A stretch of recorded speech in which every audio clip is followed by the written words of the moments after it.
నిరాహార దీక్ష ప్రారంభించి వారం రోజులైపోయింది. క్రమక్రమంగా మరికొన్ని ఊళ్ళలో కూడా కొంతమంది యువకులు, నిరుద్యోగులు నిరాహార దీక్షలు ప్రారంభించారు. దాంతో ప్రభుత్వ దృష్టి మళ్ళీ ఆ సమస్య వైపుకి మళ్లింపక తప్పలేదు. అయితే ప్రభుత్వ దృష్టి ఎంతసేపు ఎలా ఆ అలజడిని అణచాలా అని తప్పితే ఎలా ఆ సమస్యను పరిష్కరించడమా అని ఉండదు. అంచేత ఆ నిరాహార దీక్షలు అందరి దృష్టిని ఆకర్షించి పెద్ద ఎత్తున కల్లోలానికి దారితీయకముందే దానిని అణిచివేయాలని ప్రయత్నాలు ప్రారంభించింది. అందుకు ప్రతిఫలంగా అభిమన్యు ఉద్యోగం చేస్తున్న కాలేజీ ప్రిన్సిపాల్ నుంచి అతనికి వర్తమానం వచ్చింది. మీరు వెంటనే ఈ నిరాహార దీక్ష మానేయడం మంచిదని చెప్పమంటున్నారు ప్రిన్సిపాల్ గారు అన్నాడు వెంకటేష్. ఇది నా ఒక్కడి సమస్య కాదని, అసలు దీని పరిష్కారం వల్ల నాకు వనగూడేదేమీ లేదని ప్రిన్సిపాల్ గారికి చెప్పండి అన్నాడు అభిమన్యు. వెంకటేష్ ఏమీ మాట్లాడలేకపోయాడు. రాను రాను అభిమన్యు సన్నబడిపోవడం, బరువు తగ్గిపోవడం చూస్తుంటే శాంతికి మనసులో ఉండడం లేదు. అతను ఎలాగైనా ఆ నిరాహార దీక్ష విరమిస్తే బాగుండు అనుంది ఆమెకు. కానీ ఇలా ఎన్ని రోజులండి మీ ఆరోగ్యం క్షీణించిపోతుంది? అభిమన్యు నవ్వాడు. పొట్టి శ్రీరాములతో పోలిస్తే ఎన్ని రోజులైందని శాంతి? అంత గొప్ప త్యాగం ఎలానూ చేయలేము. కొంతవరకైనా కానీ ఆమె మాట్లాడలేకపోయింది కానీ ఎలాగైనా అతనికి నచ్చజెప్పగలవారెవరూ కనిపించడం లేదు. ఒకవేళ శిరీష ఏమైనా చెప్పగలదేమో. ఆమె మాట వింటాడని కాదు గాని కనీసం అతనికి చెప్పగల చనువైనా ఆమెకుంది. ఆ రోజు సాయంత్రమే శిరీష ఇంటికి చేరుకుందామె. ఏంటిలా వచ్చావు? దారి తప్పావా? లేదు, వెతుకుతూనే వచ్చాను. కూర్చో, నుంచుండిపోయావేం? ఇప్పుడే టీ తెస్తాను, తాగుతూ మాట్లాడుకుందాం అంటూ లోపలికి వెళ్ళి ఫ్లాస్క్లో టీ తీసుకొచ్చి కప్పుల్లో నింపిందామె. ఏవండి, శాంతొచ్చింది అంది బెడ్రూంలో మధుకృష్ణతో. అతను చిరునవ్వుతో వచ్చి నమస్కరించాడు. నిన్న నేను శిరీష అభిమన్యు గారిని చూసొచ్చాం అన్నాడు. అదే, ఆయన విషయమే మాట్లాడదామని వచ్చాను. నాకెంతో భయంగా ఉంది శిరీష. మీ బావ ఆరోగ్యం ఏమవుతుందోనని గద్గద స్వరంతో అంది. బావకేం భయం లేదులే, మొండి ప్రాణం నవ్వుతూ అంది శిరీష. కాని ఎన్ని రోజులు? ఇప్పటికే చాలా వీక్ అయిపోయారు. ఏం చేద్దామంటావో చెప్పు సీరియస్గా అడిగింది. నువ్వేనా చెప్తే మాన్తారేమో. శిరీష నిట్టూర్చింది. అంత అదృష్టం కూడానా? బావ సంగతి నీకు మాత్రం తెలియదేముంది? శాంతి ఏమీ మాట్లాడలేదు. సరే, చెప్పమంటే చెప్తాను. ఉపయోగం ఉండదని తెలిసిననుకో, అయినా చెప్దాం. శాంతి మరి కాసేపుండి వెళ్ళిపోయింది. శిరీష, మధుకృష్ణ మాట్లాడుకుంటుండగానే ఇంటి ముందు కారు చాగింది. ఎవరై ఉంటారు? ఆశ్చర్యంగా అడిగాడు మధుకృష్ణ. డాక్టర్ రామచంద్ర కారు దిగి లోపలికొచ్చాడు. అతనిని గుర్తించింది శిరీష. మా ఫ్యామిలీ డాక్టర్ అండి, డాక్టర్ రామచంద్ర. ఓహో, హలో శిరీష, ఎలా ఉన్నావమ్మా? నువ్వు నన్ను మర్చిపోయినంత తేలిగ్గా నేను నిన్ను మర్చిపోలేను కదూ. లోపలికొచ్చి కుర్చీలో కూర్చుని మధుకృష్ణతో కరచాలనం చేశాడతను. Sirisha just like my child, Sirisha చెబుతూ ఉంటుంది. ఈ మధ్య మా ఇంటికి కూడా సరిగ్గా రావడం లేదని అమ్మ చెప్పింది. ఎక్కడమ్మా, పేషెంట్స్ ఎక్కువైపోయారు. వదిలించుకుందామన్నా వీలు కాని పరిస్థితి. టీ తెస్తాను. భోజనం టైం అవుతుంటే టీ ఏంటమ్మా? శిరీష ఆనందపడింది. అయితే అరగంట సేపు కూర్చోండి చాలు. మీకిష్టమైన పెరుగు పచ్చడితో సహా వడ్డించేస్తాను. ఆమె లోపలికెళ్ళాక మధుకృష్ణతో మాట్లాడసాగాడతను. మాటల్లో అభిమన్యు ప్రసక్తి తీసుకొచ్చాడు మధుకృష్ణ. అతని వల్ల ఏమైనా విషయాలు బయటపడతాయేమోనని అతని ఆలోచన. అతను అనుకున్నట్లే ఫలించింది. అభిమన్యు మంచాడే మిస్టర్ మధు. శిరీషను పెళ్లి చేసుకుంటాడని మేమంతా నమ్మాం. ఆఖరికి పూరుచేళ్లు శిరీష కూడా నమ్మి అతనితో చనువుగా తిరిగింది. ఇంకా నయం, ఆమె గర్భం గురించి ముందే నేను కనుక్కున్నాను. లేకపోతే లేనిపోని తలనొప్పి కదా. అబోర్షన్ చేయించిన చాలా రోజుల వరకు ఆమె మళ్ళీ మామూలు మనిషి కాలేదు. ఆ మాటలు చెబుతుంటే రామచంద్ర గొంతు వణికింది. మాట తడబడింది. తను కేవలం మీరాబాయి శరీరం కోసం, ఆమె డబ్బు కోసం ఈ ఘోరమైన తప్పు చేస్తున్నాడు. మధుకృష్ణ ముఖం పాలిపోయింది. ఐఆమ్ సారీ మధుకృష్ణ, ఇలాంటి విషయాలు మీతో మాట్లాడకూడదు. మీకన్నీ శిరీష చెప్పే ఉంటుందనే ఉద్దేశంతో మాట్లాడాను. ఆమె చేసింది తప్పు కాదు. ఆమె పరిస్థితుల్లో ఏ ఆడపిల్లైనా అలాగే చేస్తుంది. అంతగా నమ్మించాడు వాడు అందర్నీ. పద్మావతి గారు, చిత్రంజన్ గారు కూడా వాళ్ల చనువుకి అభ్యంతరం చెప్పలేకపోయారు. ఎవరైనా ఎలా అనుకుంటాం? ఆఖరి నిమిషంలో అభిమన్యు అలా మోసం చేస్తాడని. మధుకృష్ణ మనసక్కడ లేదు. ఎక్కడెక్కడో వేగంగా తిరుగుతోంది. ఇప్పుడేంటి చేయడం? తన అనుమానం నిజమైంది. అందుకే శిరీషకు అభిమన్యు అంటే అంత అభిమానం. అందుకే వారిద్దరి మధ్య అంత చనువు. తను రెండో పెళ్లివాడైనా కట్న కానుకలన్నీ ఇచ్చి శిరీషను తనకిచ్చి వివాహం చేయడానికి అదే కారణం. తనకప్పుడు ఎందుచేతో అనుమానం రాలేదు. భార్య ఆత్మహత్య చేసుకుందన్న ముద్రున్న తన లాంటి వాడికి అంత అందం, చదువు, ఆస్తి ఉన్న ఆడపిల్లని ఎందుకిస్తారు? ఇలాంటి లోటు ఉందని ఇచ్చారు. ఆమెకు గర్భం తీయించారనే విషయం ఊరందరికీ తెలిసి తనకు తెలియకపోబట్టే ఇచ్చారు. ఆ కారణం చేతే ఆమెను ఇంకెవరూ చేసుకోవడానికి ముందుకొచ్చి ఉండరు. మధుకృష్ణ మనసంతా పాడైపోయింది. రామచంద్రకి అతని మౌనం కలవరం కలిగిస్తూనే ఉంది. తన పనైపోయింది. ఎలాగోలా అక్కడి నుంచి జారుకోవడం ఉత్తమం. తన ముందే వారిద్దరూ గొడవ పడితే చాలా సమస్యలు చుట్టుకుంటాయి. ఈ విషయం శిరీష వెళ్ళి ఆమె తండ్రి చిత్తరంజన్తో చెప్పిందంటే తను చాలా ప్రమాదంలో చిక్కుకుంటాడు. చిత్తరంజన్ పైకి ఎంత పెద్ద మనిషిగా కనబడతాడో అంత ఘాతుకాలు చేయగలడు. ఎప్పటినుంచో యూనివర్సిటీ హాస్టల్ విషయంలో అతను చేస్తున్న కిరాతకాలు తనకు తెలుసు. రామచంద్రకి చెమటలు పట్టేశాయి. శిరీష లోపల నుంచి వచ్చింది. భోజనం రెడీ. నాకంతగా ఆకలి లేదమ్మా. పర్లేదు రండి, మీకోసమే వంట చేశానిప్పుడు. లేకపోతే మేమిప్పుడో తినేసేవాళ్ళం. రామచంద్ర లేచి నిలబడ్డాడు. మధుకృష్ణ అలాగే కూర్చునడం చూసి శిరీష అతనిని కూడా భోజనానికి రమ్మని చెప్పింది. నేను భోజనం చేయనివాళ అన్నాడు మధుకృష్ణ. ఎందుకని? మా బావల నిరాహార దీక్ష. మధుకృష్ణకు కోపం పొంగుకొచ్చింది. కాని ఇంతకుముందు కోపం వచ్చినప్పుడల్లా మీరాబాయి నవ్వి కౌగిట్లోకి లాక్కునేది. శశి మీద కోపం వచ్చినా తనేమీ చేయలేకపోయేవాడు. తనను మీరాబాయిని ఒకే పక్క మీద చూసినప్పటినుంచి అసలు శశి అంటే ఓ విధమైన భయం కూడా కలిగింది. నాకొద్దు, తిరిగి చెప్పాడతను. శిరీష ఆశ్చర్యపోయింది. తమ వివాహం అయ్యాక ఇది మొదటిసారి అతనలా తన మాట కాదనడం. సరే పోనీ మనం తర్వాత తిందాంలే అంటూ రామచంద్రతో పాటు లోపలికి వెళ్ళింది. రామచంద్ర నిశ్శబ్దంగా భోజనం ముగించాడు. అరే, అంత తక్కువ తింటున్నారేంటి? ఈ మధ్య ఒంట్లో అంతగా బాగుండం లేదు. ఆ తర్వాత అతను ఎక్కువసేపు ఉండలేదు. వేరే ఎక్కడో పనుందంటూ వెళ్ళిపోయాడు. ఏంటి, ఇందాక భోజనం చేయనన్నారు? అవును, ఆకలి లేదు. ఎందుకని? ఏమో. అతనలా పొడిగా మాట్లాడడం ఆమెకు అనుమానం కలిగిస్తోంది. ఒకవేళ అతని ధ్యాస మళ్ళీ మీరాబాయి మీదకు మళ్ళలేదు కదా? భగవాన్, ఈ మనిషిని ఎలా రక్షించుకోవడం? ఆ రాక్షసి చేతికి చిక్కకుండా ఎలా కాపాడాలి? సరే, నేను తినిపిస్తానులే, రా. అతనిని బలవంతంగా లేపి నిలబెట్టి నడిపించుకుని డైనింగ్ హాల్కి తీసుకువెళ్ళిందామె. మధుకృష్ణ కోపం కరిగిపోయింది. కానీ మనసులో అలజడి మాత్రం తగ్గలేదు. ఆమె భోజనం తినిపిస్తుంటే చిన్నపిల్లాళ్లా తిన్నాడు. ఉదయం నిద్రలేస్తూనే ఎదురుగా ప్రిన్సిపాల్ని చూసేసరికి అభిమన్యుకి నిద్రమత్తు వదిలిపోయింది. Good morning. Good morning Abhimanyu. ఎలా ఉంది ఆరోగ్యం? బాగానే ఉన్నాను సార్, కొంచెం వీక్. నీతో ఓ ముఖ్యమైన విషయం మాట్లాడాలని వచ్చాను. చెప్పండి, ఏంటది? నువ్వు వెంటనే నిరాహార దీక్ష విరమించడం మంచిది. నాకు పొలిటికల్గా చాలా ప్రెజర్ వస్తోంది. ఉద్యోగం నుంచి తీసేయమని. అంతే కదా సార్? సరే, అలాగే కానివ్వండి. మీరు మాత్రం అంతకంటే ఏం చేయగలరు? ప్రెజర్. నువ్వు అలా హేళన చేయనక్కర్లేదు అభిమన్యు, నేను నిజమే చెప్తున్నాను. ప్రిన్సిపాల్ వెళ్ళిపోయాడు. ఆ తర్వాత కాసేపటికే కాలేజీ ప్యూను తన బర్తరఫ్ ఆర్డర్ తీసుకొచ్చి అందించి వెళ్ళిపోయాడు. అది చూసి మిగతా విద్యార్థులంతా బాధపడ్డారు. మా మూలాన మీకు నష్టం జరుగుతోంది సార్. ఏం పర్వాలేదు. ఏ సమస్యకు న్యాయం జరగాలన్నా నష్టం తప్పదు ముందు. శాంతి ఉదయం వస్తూనే వార్త విని నిర్ఘాంతపోయింది. కానీ తన మనసులోని విషయాలు అభిమన్యుకి చెప్పాలనిపించలేదు. అతని పరిస్థితి మరింత క్షీణించినట్లు అనిపించింది. చందన్ పరిస్థితి కూడా అంతే. ఆ రోజు పేపర్లో వార్తలు చాలా ప్రోత్సాహం కలగజేసేవారికి. చాలా చోట్ల కాలేజీ విద్యార్థులు రిజర్వేషన్లకు వ్యతిరేకంగా సమ్మె జరిపారు. ఇంకొంచెం పెద్ద ఎత్తున ఆందోళనలు జరిగితే చాలు, ప్రభుత్వం తప్పక కళ్ళు తెరుస్తుంది అన్నాడు అభిమన్యు. మరో 4 రోజులు గడిచేసరికి అభిమన్యు పరిస్థితి కొంచెం ఆందోళనకరంగా తయారైంది. కొంచెం టెంపరేచర్ వస్తోంది. శాంతి డాక్టర్ని తీసుకునొచ్చింది. అతను పరీక్షించి మందులేమీ ఇవ్వకుండానే వెళ్ళిపోయాడు. ఇలాంటి సమయంలో ఏ మందులు ఇవ్వడం మంచిది కాదమ్మా. మరి ఇలా వదిలేయమంటారా? అంతకంటే ఏం చేయగలం? శాంతికి ఏం చేయాలో తోచడం లేదు. ఓ పక్క అతని ఉద్యోగం పోయింది, మరో పక్క అతని ప్రాణం మీదకి వచ్చేటట్లుంది. అభిమన్యు మొండి మనిషి అని తనకు అనుభవపూర్వకంగా తెలుసుగాని ఇంత దారుణమని అనుకోలేదు. తనకు సంబంధించని సమస్య కోసం, తనకి ఏ విధంగానూ ఉపయోగం లేని సమస్య కోసం ఎందుకింత త్యాగం? ఆ రోజు శిరీష కూడా వచ్చి అభిమన్యుకి ఎంతో నచ్చజెప్పింది.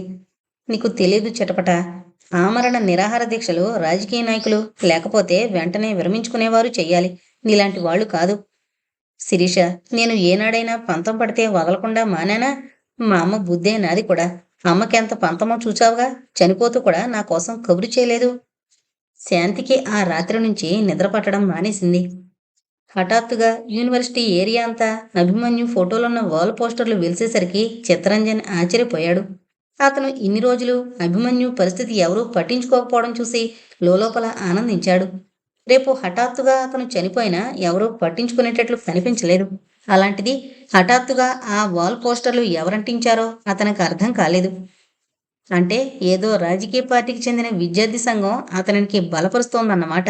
అదే నిజమైతే అతనికి ప్రాముఖ్యత పెరిగిపోవడం ఖాయం. అదే జరగకూడదని తను కోరుకుంటున్నాడు. తను ఇప్పుడే ఏదైనా ఉపాయం ఆలోచించకపోతే ఏకం మేకైపోతుంది. వెంటనే నరసింహకు నారాయణకు కబురు చేశాడు. ఏం సార్, మళ్ళా యాది చేసినావు? వాడికింకా బుద్ధి రాలేదు. ఎవళ్ళకి సార్? ఇంకెవరు? ఆ అభిమన్యు గడికి. ఆడికి ఏమయ్యా సార్? గేడను అన్నం తినకుండా సస్తున్నాడంటగా. అదే మనకు కిరికిరి తెచ్చిపెట్టిండు. వాడి ఫోటో వాల్ పోస్టర్లు వేశారు, చూసారా? చూసినాం సార్. ఏమయ్యా? అంటే వాడిని అలా మనం వదిలేస్తే వాడికి మళ్ళీ పోలికబడి పెరిగిపోతుందిరా. మన మీదకే దూకుతాడు. ఏం చేద్దామంటారు? మన వాళ్ళందరూ వెళ్ళి ఆ టెంట్ పీకి పారేసి చావుగొట్టరండి. హాస్పిటల్లో చేరతారు. పైసలెన్ని? మనిషికి 2,000 ఇస్తా. 5,000 కావాలా? అంత డబ్బా? పని మాత్రం చిన్నదేముంది సారు. 3,000 ఇస్తాలే, పోండి. అడ్వాన్స్ ఇవ్వకపోతివి. చిత్తరంజన్ ఇంట్లోకి వెళ్ళి 5,000 రూపాయలు తెచ్చిచ్చాడు. 2-3 దినాల్లో వీలు చూసుకుని చేస్తాం సార్. వెళ్ళిపోయారు. చిత్తరంజన్కి ఆ రాత్రి ప్రశాంతంగా నిద్ర పట్టింది. కరుణ ఎదురు చూసినన్ని రోజులు ఎవరూ రానేలేదు. ఆ నరసింహంగాడు ఊరికే బెదిరించుంటాడు. ఓ వారం రోజుల తర్వాత శరత్ మళ్ళీ ఆఫీస్కి వెళ్లడం ప్రారంభించాడు. ఆ రోజు ఆమె మధ్యాహ్నం ఏదో నవల చదువుకుంటుండగా తలుపు తట్టిన చప్పుడయింది. అనాలోచితంగా లేచి వెళ్లి తలుపు తీసింది. ఎదురుగా గిరిధర్ నిలబడ్డాడు. ఆమెకు మతిపోయినట్లయింది. ఒళ్లంతా భయం అలుముకుంది. చటుకున తలుపు మూసేబోయింది గాని అతను నెట్టుకుని లోపలికొచ్చేశాడు. గట్టిగా అరవబోయిందామె. ఆమె నోరు గట్టిగా నొక్కిపెట్టాడతను. కరుణ, అరవకు. నీతో కొంచెం మాట్లాడదామని వచ్చాను. నిన్నేమీ చేయను. ఆమె అతని చెయ్యి తొలగించుకుని దూరంగా నిలబడింది. ఏం చేయడానికి తోచక. జరిగిందానికి సారీ చెప్పడానికి వచ్చాను కరుణ. మీ ఫాదర్ మీద కసికొద్దీ చేశానది. దానికి తోడు నన్ను నువ్వు నలుగురిలో ఆ రోజు చెంపదెబ్బ కొట్టడం, ఈ రెండూ భరించలేక నీ మీద అత్యాచారానికి తలపడ్డాను. కరుణ అతనిలో పరివర్తన కలిగిందంటే నమ్మలేకపోతోంది. మీ ఫాదర్ ఆ అభిమన్యుగాడికి సపోర్ట్ ఇవ్వడం, మాకు వ్యతిరేకంగా ఉండడం, ఐఎమ్ సారీ. కరుణ నిశ్శబ్దంగా అతని వైపే చూస్తోంది. కరుణ, ఇదంతా నీకెప్పటినుంచో చెప్పాలని ప్రయత్నం. కానీ నువ్వెక్కడున్నావో తెలియలేదు. నరసింహ మొన్న నీ ఇల్లు చూశాడట. అందుకని. కొద్ది నిమిషాలు నిశ్శబ్దంగా గడిచిపోయింది. కొంచెం మంచినీళ్ళిస్తావా కరుణ? నేనేమీ ఇవ్వను. ముందెక్కడి నుంచి వెళ్ళు. నీ ముఖం చూడడం కూడా నాకు అసహ్యం. కరుణ, నువ్వు నన్ను ఎన్ని నిందించినా పర్వాలేదు. ఎందుకంటే నేను నిన్ను అంతగా ప్రేమించాను కాబట్టి. నువ్వు త్వరగా వెళ్ళకపోతే గట్టిగా అరుస్తాను. హఠాత్తుగా అతని చూపు మారిపోయింది. మెరుపులా వెనక్కి తిరిగి తలుపు గొళ్ళెం వేసి ఆమె మీదకు ఆకలిగా ఉన్న పులిలా దూకాడు. అతని చెయ్యి ఆమె నోటిని బలంగా మూసేసింది. కరుణ అరవడానికి విశ్వ ప్రయత్నం చేసింది గాని ఆమెకు సాధ్యం కావడం లేదు. ఆమెను మంచం దగ్గరకు మూసుకెళ్లాడతను. అతని నోటి నుంచి ఆల్కహాల్ వాసన. ఇది మనకు మొదటిసారేంటే కళ్ళు మూసుకుంటున్నావు? కరుణ శక్తి సన్నగిల్లిపోయింది. కొద్దిసేపటి తర్వాత ఆమె మీద నుంచి లేచి నిలబడ్డాడు. థ్యాంక్ యూ కరుణ. మళ్ళీ ఎప్పుడో వస్తానులే. ఆ నరసింహగాడిని, నారాయణగాడిని నీ జోలికి రావద్దని చెప్తాను, సరేనా? కరుణ ప్రాణం పోయిందల్లా మగతగా పడుకుండిపోయింది. అతను వెళ్ళిపోయాడు. ఆమెకు అది వరలా ఇప్పుడు భయం కలగడం లేదు. కాని కసి, ద్వేషం, అసహ్యం అన్నీ పెరిగిపోయాయి. స్త్రీ అంటే మగాడికింత లోకువా? ఇద్దరికీ కేవలం శారీరక బలమేనా పరిగణలోకొచ్చేది? తను వెళ్ళి ఇప్పుడు పోలీసు రిపోర్ట్ ఇవ్వచ్చు. ఇస్తే జరిగేదేమిటి? మళ్ళీ పేపర్లో తన పేరు, తనను రేప్ చేసిన వాడి పేరు, అంతా పబ్లిసిటీ. ఎవరికి అవమానం అది? తనకు, శరత్కు. శరత్ నలుగురిలో ఎలా తిరగలడు? చెడిన ఆడదాన్నే అతను గొప్ప మనసుతో చేసుకున్నాడు. అది చాలనట్టు మళ్ళీ అదే దెబ్బ తగిలితే ఎలా సహించగలడు? ఆమె మంచం మీద నుంచి లేచి కూర్చుంది. తను పోలీసు రిపోర్ట్ ఇచ్చినా జరిగేదేంటి? తనను మెడికల్ ఎగ్జామినేషన్కు పంపిస్తారు. అటు గిరిధర్ని పంపిస్తారు. రుజువు అవుతుంది. అతనికి 4-5 ఏళ్లు జైలు శిక్ష. అందులో కూడా మళ్ళీ కొంత మాఫీ. ఆ తర్వాత అతను మళ్ళీ బయటకొస్తాడు. అందువల్ల తనకు ఉరిగేదేంటి? మనసుకు తగిలిన గాయం మానుతుందా? తనకు జరిగిన అవమానం తీరుతుందా? శరత్ ఇంటికొస్తూనే అస్తవ్యస్తమైన దుస్తులతో మంచం మధ్యలో కూర్చునున్న కరుణను చూసి ఆశ్చర్యపోయాడు. ఏంటలా ఉన్నావు? అన్నాడు ఆతృతగా. ఏం లేదండి, ఒంట్లో బాగున్నట్టు లేదు, అందుకని. అబద్ధం ఆడేసిందామె. ఇది మొదటిసారి ఇంత ఘోరమైన అబద్ధం చెప్పడం. తనకి శరత్కు మధ్య అసలు అబద్ధం అనే ఆలోచనే సహించలేదు తను. అసలు తప్పంతా తంది. ఆనాడు స్పృహలోకొచ్చాక జరిగిందంతా పోలీసు రిపోర్ట్ ఇచ్చుంటే వాళ్ళు ముగ్గురికి తగిన శిక్ష పడుండేది. కొంతైనా వాళ్లకు భయం అనేది ఏర్పడేది. అది చేయకపోవడం వల్ల వాళ్లకు పొగరు ఎక్కువైపోయింది. అది తన చేతకాంతనంగా తీసుకున్నారు. మరిన్నిసార్లు ఆ పని చేసినా తను మౌనంగా సహిస్తుందని అనుకున్నారు. అందుకే గిరిధర్ అంత ధైర్యం చేయగలిగాడు. డాక్టర్ దగ్గరికి వెళదామా?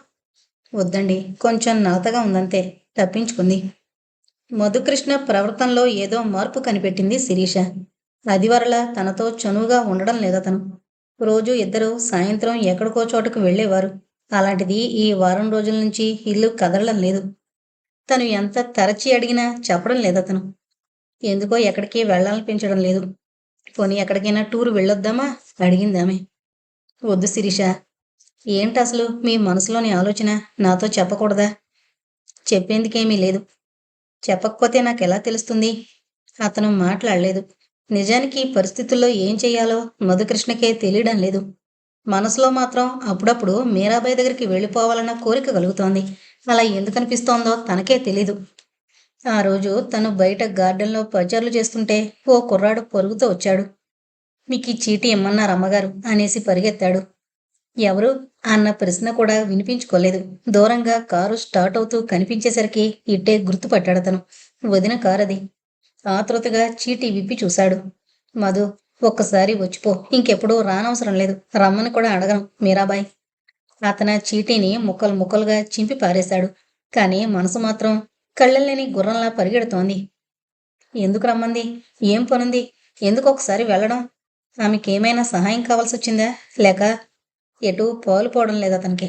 వెళ్ళాలని ఉంది, వెళ్ళకూడదని ఉంది. త్వరగా డ్రెస్ చేసుకుంటుంటే శిరీష్ వచ్చింది. ఎక్కడికి? పనుంది. నేను వచ్చేదా? వద్దు. ఎందుకని? వద్దన్నానుగా. మధు, మీరెందుకిలా మారిపోయారు? అతనేమీ మాట్లాడలేదు. వడివడిగా బయటకు నడిచాడు. అతనిని దూరం నుంచి చూస్తూనే మీరాబాయి ఆనందంతో పొంగిపోయింది. ఎంతకాలానికి చూశాను అంది, కళ్ళ వెంబడి నీరు పెట్టుకుంటూ. మధుకృష్ణకు గిల్టీగా ఉంది. తను అసలు మీరాబాయికి కనిపించకుండా ఇంతకాలం ఉండడం. ఆమె ఏం తప్పు చేసిందని శశి మీద తనకు లేనిపోనివన్నీ కల్పించి చెప్పేది. అదే ఆమె స్వార్థం కోసం.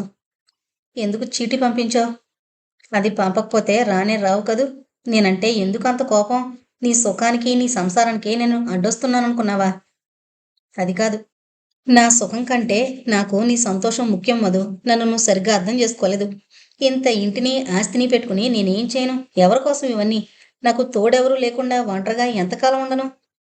నేనేమీ చేయలేనుదినా. శిరీషకు వేరే ఉండడమే ఇష్టం. ఆమె వచ్చి అతని పక్కనే కూర్చుంది సోఫాలో.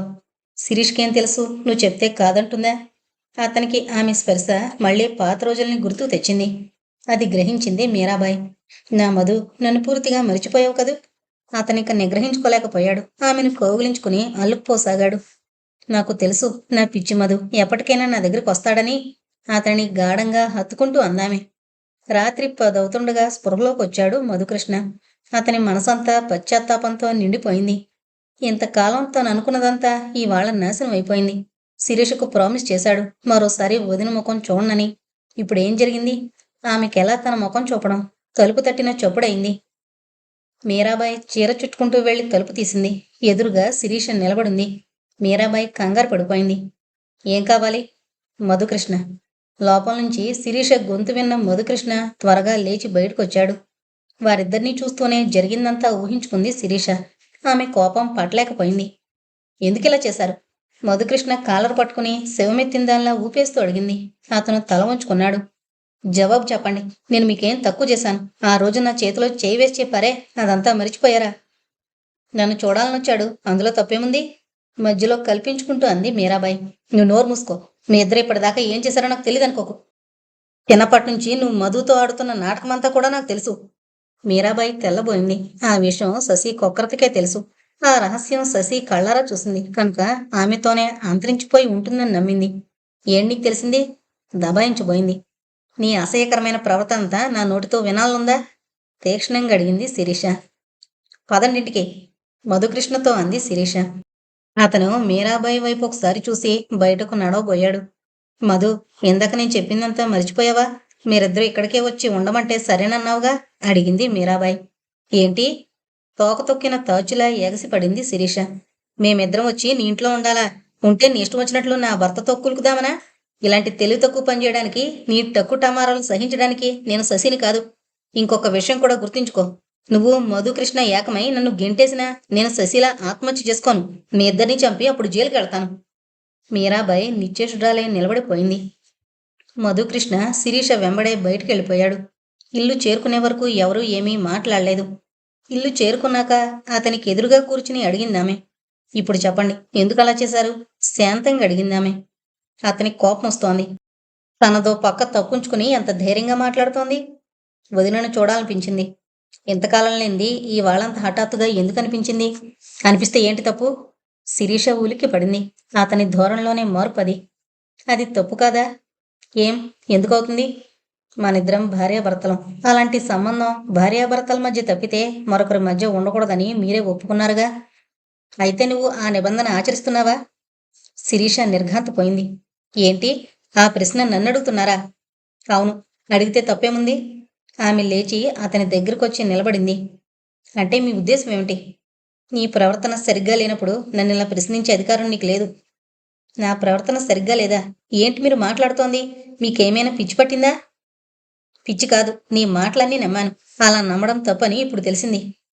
మీ మనసులో ఉన్నదేంటో స్పష్టంగా చెప్పండి. నేనెప్పుడూ ఎవరితోనూ మీలా నీచంగా ప్రవర్తించలేదు. అలాగా? అయితే మీ బావ అభిమన్యు సంగతేంటి? శిరీష ఆశ్చర్యపోయింది. అతనికి తామిద్దరి మీద అలాంటి అభిప్రాయం ఎందుకు కలిగిందో అర్థం కావడం లేదు. బావకు నాకు బంధుత్వం వల్ల చాలా చనువు ఉంది. అంత మాత్రాన మా ఇద్దరికి సంబంధం అంటగట్టేయడమేనా? అందరూ మీలాగాను మీ వదినలాగాను ఉంటారనుకోవడం పొరపాటు. ఓహో, అయితే నీకు గర్భం రావడం, అబార్షన్ చేయించడం కూడా పతివ్రతగా ఉండగానే జరిగిందా? శిరీష కాళ్ళ కింద భూమి కంపించింది. ఓ మై గాడ్, ఏంటిలా మాట్లాడుతున్నాడు? ఏ శక్తి ఇతన్ని ఆవహించింది? ఆమెకు కోపంతో శరీరం వణికింది. ఏంటి, నాకు అబార్షన్ జరిగిందా? మీకు తప్పక పిచ్చి ఎక్కే ఉంటుంది, లేకపోతే ఇలా మాట్లాడరు. పిచ్చి నాకు కాదు, నిజాన్ని అబద్ధం చేయడానికి ప్రయత్నిస్తోన్న నీది.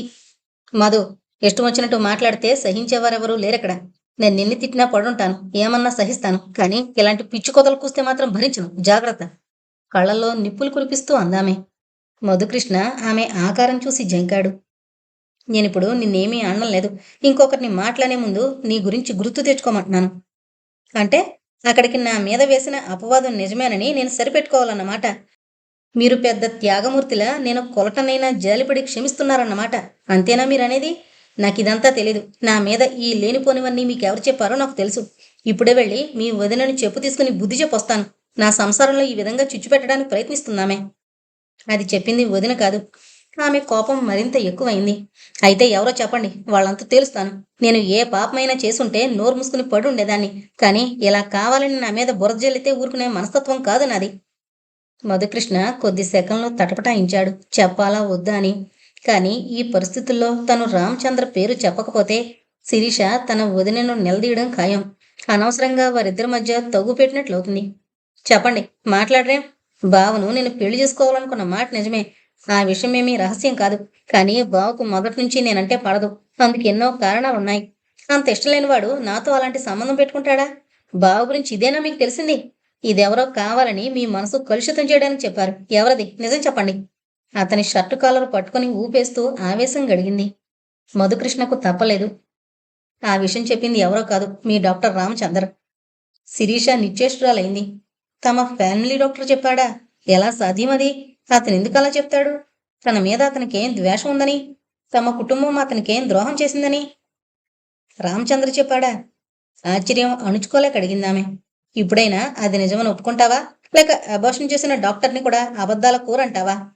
శిరీష నెమ్మదిగా అతన్ని వదిలేసి సోఫాలో కూలబడింది. నాకు నమ్మకం కలగడం లేదండి. మా డాక్టర్ చెప్పారంటే. ఎందుకిలా చెప్పారో అర్థం కావడం లేదు. నేనంటే ఆయనకెంతో ఇష్టం. నా చిన్నప్పటి నుంచి ఎంతో ఆప్యాయంగా చూసుకునేవారు నన్ను. అలాంటిది ఇందులో ఏదో మోసం ఉందండి. కొద్ది క్షణాలు ఆలోచిస్తూ ఉండిపోయిందామె. ఏమండి, పదండి, డాక్టర్ దగ్గరికి వెళదాం అంది హఠాత్తుగా లేచి నిలబడి. ఇప్పుడా? టైం చూసుకుంటూ అడిగాడతను. 12 అవుతోంది రాత్రి.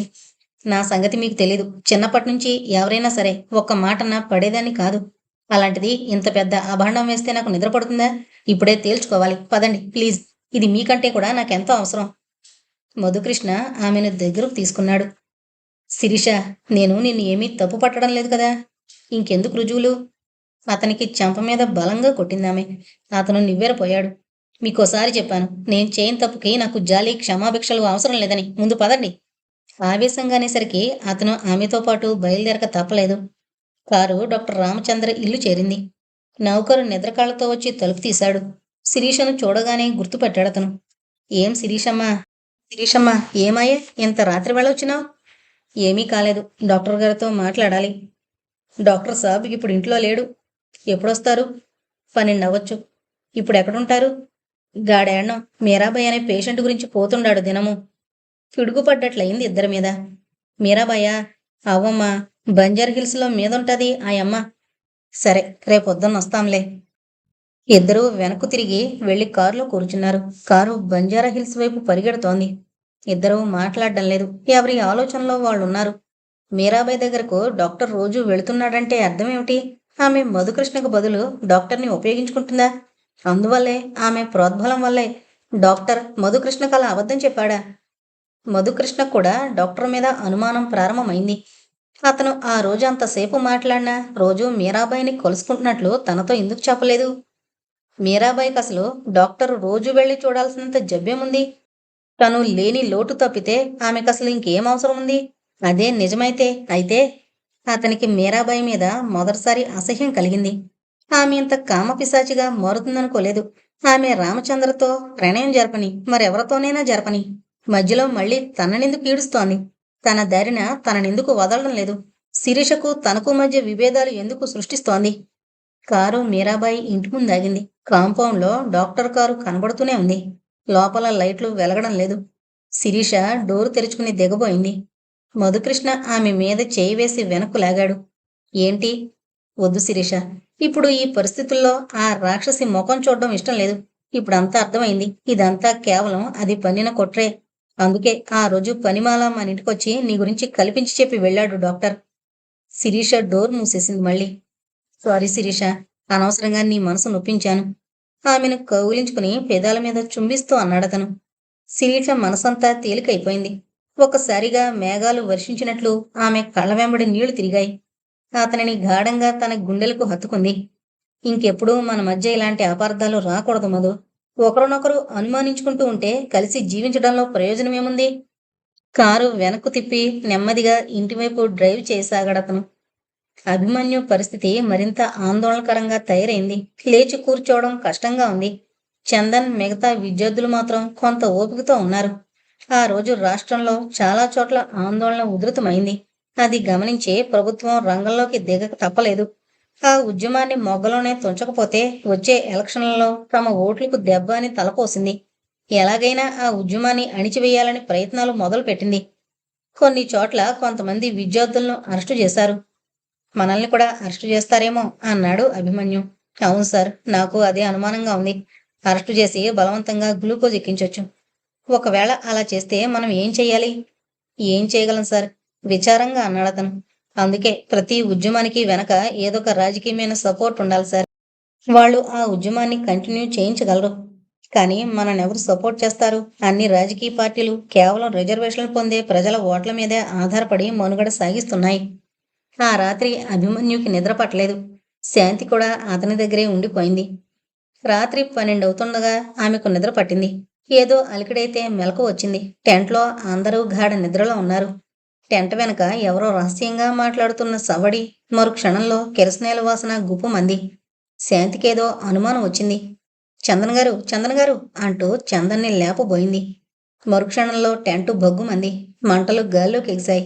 శాంతి కెవ్వున కేక వేసింది. అందరూ ఉలిక్కిపడి లేచారు.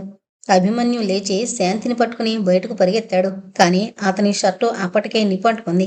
మిగతా వారందరూ కూడా పరిగెత్తారు గాని అందరికీ ఒళ్ళు ఎక్కడో చోట కాలింది. అభిమన్యు షర్ట్ ఆర్పడానికి ప్రయత్నం చేయడంలో ఆమె చీరంటుకుంది. ఆమె కేకలు వేస్తుంటే ఎవ్వరికీ ఏం చేయడానికి తోచడం లేదు. అభిమన్యు చప్పున శక్తి తెచ్చుకుని ఆమె చీర త్వరగా లాగి పారేశాడు. అప్పటికే వీపు మీద బాగా కాలిపోయింది. మరి కాసేపట్లో పోలీస్ వ్యాన్ వచ్చింది. అందరినీ ప్రభుత్వ హాస్పిటల్లో చేర్చారు. అదృష్టవశాత్తు ఎవరికీ ప్రమాదం కలగలేదు. శాంతి మాత్రం కొన్ని రోజుల పాటు హాస్పిటల్లోనే ఉండాలని చెప్పారు డాక్టర్లు. గ్లూకోజ్ అందరికీ ఇవ్వాల్సి వచ్చినా అందరూ అందుకు నిరాకరించారు. హాస్పిటల్లోనే నిరాహార దీక్ష కొనసాగుతుందని ప్రకటించారు. తమ గుడారం తగలబెట్టిన వారెవరో వారికి ఏమాత్రం అర్థం కాలేదు. అంతకుముందు వారం రోజుల క్రితం తమ యూనివర్సిటీలో ఓ విద్యార్థుల గ్రూప్ వచ్చి తమ ఫోటోలు తీసి వాల్ పోస్టర్లు వేస్తామని చెప్పారు. బహుశా ఆ వాల్ పోస్టర్లు యూనివర్సిటీ అంతా అంటించినందుకు జరిగిన రియాక్షన్ అయి ఉంటుంది. అతని ఆలోచనలు ఓ క్షణం పాటు చిత్రంజన్ మీదకు మళ్ళాయి. ఖచ్చితంగా తెలియడం లేదు. అదివరలో తన మీద ఏ కారణం లేకుండానే కేవలం హాస్టల్లో కార్యక్రమాలకు అడ్డుపడతాడని చంపించడానికి ప్రయత్నించాడు. బహుశా ఇప్పుడు అలాంటిదేదైనా కారణం ఉంటుందేమో. పోలీసు వచ్చి అలా చేసినందుకు ఎవరిని అనుమానిస్తున్నారని అడిగినప్పుడు ఏమీ చెప్పలేకపోయాడు. మర్నాడు పేపర్లో న్యూస్ చూశాడతను. తమ టెంట్ తగలబెట్టిన విషయం ఎక్కడో ఓ మూల ప్రచురించారు. ఏ న్యూస్ పేపరు తగినంత ప్రాముఖ్యత ఇవ్వలేదు. మరి 2 రోజుల్లో రాష్ట్రమంతటా ఆందోళన చల్లారిపోయింది. చందన్ పూర్తిగా నిరుత్సాహపడిపోయాడు. ఇలాంటి ఆందోళనలు చేపట్టడం అనవసరం సార్ అన్నాడతను. అభిమన్యుకి కోపం వచ్చింది. మనకే పట్టుదల తెగింపు లేకపోతే ఇంకెవరికుంటాయి? ఏమో సార్, రాష్ట్ర ప్రభుత్వం ఇందాక మా స్టూడెంట్స్ యూనియన్ లీడర్ని పిలిచి మాట్లాడిందట. మన డిమాండ్స్ అన్నీ పరిశీలిస్తారట. అందుకని మనల్ని నిరాహార దీక్ష విరమించమంటున్నారు. చందన్, ఇందుకా మనం నిరాహార దీక్ష ప్రారంభించింది? క్షమించండి సార్, ఎటూ తేలని సమస్య కోసం మనం ప్రాణాలు తీసుకోవడం అవివేకం అనిపిస్తోంది. మన వాళ్ళందరూ కూడా ఇదే మాట్లాడుతున్నారు. కానీ ఆ విషయం నేను ముందే చెప్పాను. అన్నీ ఆలోచించుకునే రంగంలోకి దిగాలన్నాను. మీరు ఒప్పుకున్నారు. మీరందరి ఉత్సాహం పట్టుదల చూసే నేను ఇందులోకి దిగాను. సరే, ఒకవేళ మీరందరూ నిరాహార దీక్ష వదిలేసినా నేను మాత్రం కంటిన్యూ చేస్తాను. సరే, మేము అన్నీ ఆలోచించే ఈ నిర్ణయానికి వచ్చాం. దయచేసి మీరు కూడా మానేయండి. మీ పట్టుదల, మీ దీక్ష మాకు తెలియనివి కావు. అందుకే మిమ్మల్ని అభ్యర్థిస్తున్నాం. అభిమన్యు వినిపించుకోలేదు. దయచేసి ఇక్కడి నుంచి వెళ్ళిపోండి. మీతో మాట్లాడడం కూడా నాకు ఇష్టం లేదు అన్నాడు కోపంగా. అదే రోజు మరి కాసేపటి తర్వాత రాష్ట్ర సహాయ మంత్రి ఒకరు హాస్పిటల్కి వచ్చి అందరికీ నిమ్మకాయ రసం ఇచ్చి నిరాహార దీక్ష విరమింపజేశారు. అభిమన్యు మాత్రం అందుకు ఒప్పుకోలేదు.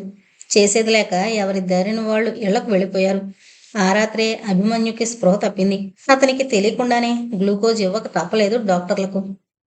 కరుణ ఎదురు చూస్తున్న రోజు రానే వచ్చింది. మధ్యాహ్నం 2 అవుతుండగా తలుపు తట్టడం వినిపించింది. అది వింటూనే తెలిసిపోయింది ఆమెకి వచ్చింది గిరిధర్ అని. ఆమె హృదయం ఆనందంతో ఊగిసలాడింది. నెమ్మదిగా వెళ్లి తలుపు తెరిచింది. గిరిధర్ నవ్వుతూ లోపలికొచ్చాడు. తాగిన వాసన గుప్పుమంది. కరుణ, ఇంకెప్పుడు రాను, ఇదొక్కసారే ఆమెను కౌగిలించుకుని ముద్దు పెట్టుకుంటూ అన్నాడతను. ఆమె అతని నుంచి తప్పించుకోవడానికి ప్రయత్నం చేసింది. కానీ అతను వదల్లేదు. కరుణ, నిజం చెప్తున్నాను. ఎంతమందిని అనుభవించినా నీ దగ్గరున్నంత సుఖం ఎక్కడా దొరకదు. కరుణ ప్రతిఘటన మానేసేసరికి అతను ఆనందంతో పొంగిపోయాడు. తలుపు మూసేసి ఆమెను మంచం మీదకి ఎత్తుకెళ్ళాడు. కరుణ, నిజం చెప్తున్నాను. నువ్వంటే నాకెంత ప్రేమో తెలుసా? ఆ రోజు నువ్వు చెంపదెబ్బ కొట్టకపోయినట్లయితే నిన్ను రేప్ చేసేవాణ్ణి కాదు, పెళ్లి చేసుకుందామని అనుకున్నాను. కరుణ కళ్ళు మూసుకుంది. అతని మీద అసహ్యం పొంగి పొరలుతోంది. ఈ వాటితో వీడి పీడ శాశ్వతంగా వదిలించుకోదలుచుకుంది. ఎందుకలా నిశ్శబ్దంగా పడుకున్నావు? నీకిది ఇష్టం లేదా? కరుణ బలవంతంగా నవ్వింది. గిరిధర్ ఆమె పేదాలను చుంబించాడు. నాకు తెలుసు, స్త్రీ మొదటిసారి కలుసుకున్న వాణ్ణి జన్మ జన్మలకు మరిచిపోలేదంటారు. ఆమెను నిలిపేస్తూ అన్నాడు. నెమ్మదిగా తలగడ కిందకు చేయి జొనిపింది కరుణ. కూరలు కోసే కత్తి చేతికి తగిలింది. పిడిపట్టుకుని బయటకు లాగింది. గిరిధర్ ఆమెను పట్టించుకునే స్థితిలో లేడు. మరుక్షణం కత్తి అతని గుండెల్లో దిగబడింది. రక్తం చివ్వున చిమ్మింది. అమ్మా అంటూ అరచి పక్కకు తూలి కింద పడిపోయాడు అతను. కరుణ నెమ్మదిగా లేచి నిలబడింది. బాత్రూంలోకి నడిచి చేతిలో మొహం కడుక్కొని ఇంట్లో నుంచి బయటకొచ్చింది. కొద్ది దూరం నడిచాక ఆటో దొరికింది. తిన్నగా పోలీస్ స్టేషన్ చేరుకుందామే. హెడ్ కానిస్టేబుల్ ఆపాడామెని. ఏం కావాలి? ఇన్స్పెక్టర్ని చూడాలి. లేరు, ఏం కావాలో చెప్పండి. నేను ఒక అతన్ని పొడిచి చంపాను మా ఇంట్లో. హెడ్ కానిస్టేబుల్ అదిరిపడ్డాడు. మీరా? అవును. ఎక్కడ మీ ఇల్లు? చెప్పిందామె. మీరు చెప్పేది నిజమేనా? అందుకే ఇన్స్పెక్టర్ కావాలన్నాను. ఎందుకు చంపారు? ఇంకా అనుమానంగానే అడిగాడు. నన్ను రేప్ చేయబోయాడు. అప్పుడు నమ్మకం కలిగింది అతనికి. అప్పటికప్పుడే పోలీస్ స్టేషన్ అంతా హడావిడిగా తయారైంది. ఇన్స్పెక్టర్ జీపులో వచ్చాడు. అందరూ ఆమె ఇంటికి చేరుకున్నారు. అన్నీ జరుగుతుండగానే శరత్ వచ్చాడు. అతనికి జరిగిందంతా తెలుసుకునేసరికి అమితమైన ఆశ్చర్యం కలిగింది. కరుణ ఇంత ధైర్యం చేసిందంటే నమ్మబుద్ధి కావడం లేదు. అప్పటికప్పుడే వెళ్ళి అభిమన్యుకి, శాంతికి ఈ విషయం చెప్పాడు. వాళ్ళిద్దరూ ఇంకా హాస్పిటల్లోనే ఉన్నారు. అభిమన్యు ముఖంలో సంతోషం కనిపించింది. అంతకంటే సరైన శిక్ష లేదు వాడికి అన్నాడు కోపంగా. మర్నాడు థామస్ వచ్చాడు. అతని హృదయం క్షోభించిపోయింది కరుణను చూసేసరికి. ప్రభువే నీతో ఆ పని చేయించాడమ్మా, నాకు తెలుసా విషయం అన్నాడు కన్నీరు తుడుచుకుంటూ. గిరిధర హత్య వార్త రాష్ట్రమంతటా సంచలనం కలిగించింది. అన్ని చోట్ల నుంచి కరుణకు సానుభూతి అందసాగింది. స్త్రీ సేవా సంస్థలు అనేకం కరుణకు సహాయం చేయడానికి ముందుకొచ్చాయి. ముఖ్యంగా లాయరు విమలాబాయి కరుణ కేసు తనే వాదించడానికి నిర్ణయించుకుంది. ఆమె రాష్ట్రంలో చాలా పేరు ప్రఖ్యాతులున్న క్రిమినల్ లాయర్. కోర్టులో కేసు ప్రారంభమైంది. అభిమన్యు పూర్తిగా కోలుకున్నాడు. కానీ శాంతికి గాయాలు మానడానికి మరో 2 నెలలైనా పడుతుందని చెప్పారు డాక్టర్లు. దాంతో ఆమె హాస్పిటల్లోనే ఉండిపోవాల్సి వచ్చింది. రోజు హాస్పిటల్కి వెళ్ళి ఆమెను చూడడం, భోజనం వగేరాలు అందించి రావడం అతని కార్యక్రమం అయిపోయింది. ఉద్యోగం లేకపోయేసరికి రాను రాను బ్యాంకులో ఉన్న డబ్బంతా అయిపోయింది. ఉద్యోగం కోసం ప్రయత్నం మొదలు పెట్టాడు. అతని పేరు అప్పటికే అంతటా తెలిసిపోవడం వల్ల ఎవరూ అతనికి ఏ కాలేజీలోనూ ఉద్యోగం ఇవ్వడానికి ఇష్టపడడం లేదు. అతను ఎక్కడున్నా ఏదొక ఆందోళన చేపడతాడన్న పుకార్లు ప్రబలాయి. చివరకు లెక్చరర్ ఉద్యోగం వదిలేసి మామూలు గుమస్తా ఉద్యోగం కోసం తిరగడం ప్రారంభించాడు. అతి కష్టం మీద చివరకు ఓ మందుల షాపులో బిల్లులు రాసే ఉద్యోగం దొరికింది. 300 రూపాయల జీతం. అది తనకొక్కడికే చాలదు. ఏదేమైనా శాంతి హాస్పిటల్ నుంచి ఇంటికొచ్చే వరకు ఏదో ఒకటి చెయ్యాలి. ఆ తర్వాత ఇద్దరూ కలిసి ఆలోచించుకుని నిర్ణయించుకోవాలి. రేపే డిశ్చార్జి చేస్తాం ఆ రోజు చెప్పారు డాక్టర్లు. అతనికి సంతోషం కలిగింది. రోజు అంత దూరం హాస్పిటల్కి నడిచి రావడం, తిరిగి రాత్రి నడుచుకుంటూ ఇంటికి వెళ్ళడం, ఒంటరిగా ఇంట్లో గడపడం చాలా కష్టంగా ఉంది. మర్నాడు పొద్దున్నే ఎవరో తలుపు తట్టేసరికి లేచి వెళ్లి తలుపు తెరిచాడు. ఎదురుగా శరత్ నిలబడున్నాడు. రా శరత్, ఏమైంది కరుణ కేసు? ఇవాళే జడ్జిమెంట్, అందుకే నిన్ను తోడు తీసుకెళదామని వచ్చాను. ఇద్దరికీ కాఫీ తయారు చేశాడు అభిమన్యు. కాఫీ తాగాక ఇద్దరూ కోర్టుకి బయలుదేరారు. కరుణకు ఎంతో కొంత శిక్ష పడుతుందని అతనికి తెలుసు. కానీ ఎంత తక్కువ పడుతుందా అనే ఆతృత. ఆమెను కోర్టులో చూసిన వారందరికీ ఆమె మీద ఎంతో జాలి కలిగింది. చివరకు జడ్జిమెంట్ వచ్చింది. 1 సంవత్సరం కారాగారవాస శిక్ష. అంతటా ఆనందం వెల్లివిరిసింది. కానీ శరత్ కళ్ళల్లో నీళ్లు నిలిచాయి. 1 సంవత్సరం పాటు నేను కరుణ లేకుండా ఎలా ఉండను? అభిమన్యు మీద వాలిపోయి ఏడ్చేశాడతను. అభిమన్యు అతనిని ఓదార్చాడు. నువ్వెక్కడో ఉండవసరం లేదు శరత్, మాతోనే మా ఇంట్లో ఉండు. సంవత్సరం ఎంతలోపు తిరిగొస్తుంది? కరుణను పోలీసు కస్టడీలోకి తీసుకుంటుంటే అభిమన్యు కూడా దుఃఖం ఆగలేదు. థామస్ ఆ దృశ్యం చూడాల్సి వస్తుందని ముందే కోర్టు నుంచి వెళ్ళిపోయాడు. నవ్వుతూ గడపాలి జైల్లో, తెలిసిందా? మేమంతా వచ్చి నిన్ను కలుసుకుంటూనే ఉంటాం చెప్పాడు అభిమన్యు. అటులనే చేయుదును అందామె కన్నీరు తుడుచుకుంటూ. అక్కడి నుంచి తను హాస్పిటల్కి చేరుకున్నాడు అభిమన్యు. అప్పటికే శాంతిని డిశ్చార్జ్ చేసేశారు. అతని కోసం ఎదురు చూస్తూ కూర్చుంది. ఇద్దరూ హాస్పిటల్ బయటకొచ్చి బస్టాప్లో నిలబడ్డారు. కరుణకి ఇవాళ 1 సంవత్సరం జైలు శిక్ష విధించారు. శాంతి కళ్ళ వెంబడి నీళ్లు తిరిగాయి. ఇద్దరూ ఇంటికి చేరుకున్నారు. ఇంకా ఈ సమస్యలకు అంతుండదా అండి? దీనంగా అడిగింది శాంతి. అభిమన్యు నవ్వాడు. మనం ప్రవేశించింది పద్మవ్యూహం శాంతి. నేను, నువ్వు, కరుణ, శరత్, శశి, శిరీష, మధుకృష్ణ అందరం పద్మవ్యూహంలో చిక్కుకున్న అభిమన్యులం. పద్మవ్యూహంలో చిక్కుకున్న వారెవరైనా బయటపడగలరా? జీవితాంతం పోరాడుతుండాల్సిందే. శాంతి నవ్వింది. అతని భుజం మీద ఆరతిగా తలవాల్చింది. మీరు పక్కనుంటే చాలండి, ఎలాంటి పద్మవ్యూహంలో చిక్కుకున్నా నాకేమీ భయం లేదు అంది సంతృప్తిగా. ఇంతటితో పద్మవ్యూహం అనే నవల కంప్లీట్ అయిందండి. దయచేసి మన ఛానల్ను అందరూ సబ్స్క్రైబ్ చేసుకోగలరు. Thank you.